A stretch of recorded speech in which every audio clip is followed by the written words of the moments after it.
他曾是世上最令人闻风丧胆的军阀，在欧亚大陆上发动过一场势不可挡的征服战争。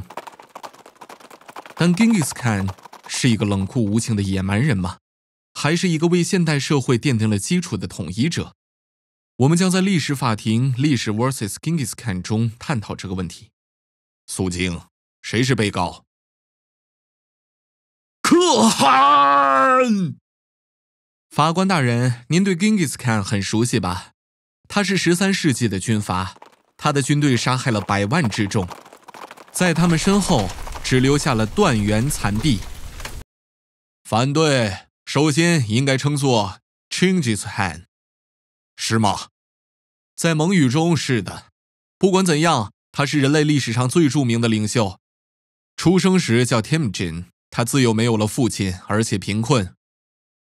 但接着他征服并统一的纷争不断的蒙古各部落，打造了世界上最伟大的帝国，最终将版图从太平洋延展到欧洲腹地。侵略和屠杀怎么能说是伟大呢？中国北部有2/3的人口死亡。金朝长期骚扰北方部落，收买他们相互斗争，定期侵略他们。Genghis Khan 没有死于非命，像上一代试图统一的大汗一样，而人口的变化可能是不准确的人口调查导致的，更不用说很多的农民都被征召入伍了。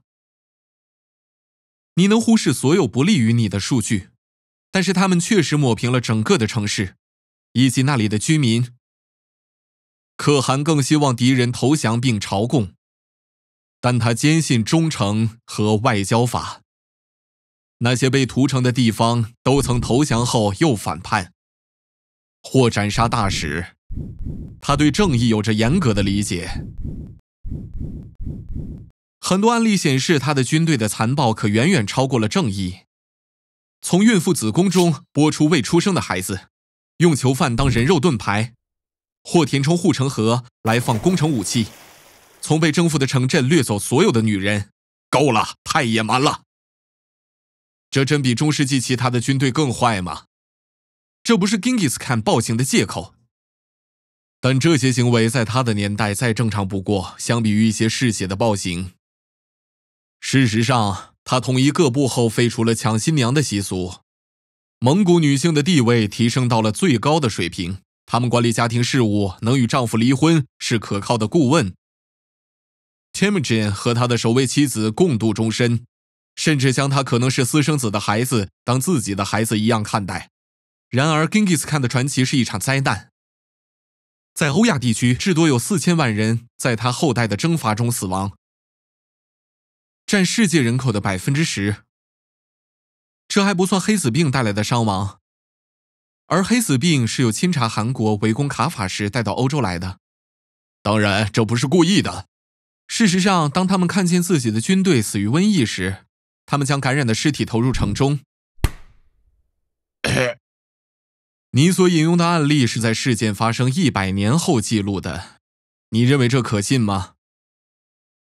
另外，幸存者在成吉思汗建立的帝国中获益了。获益？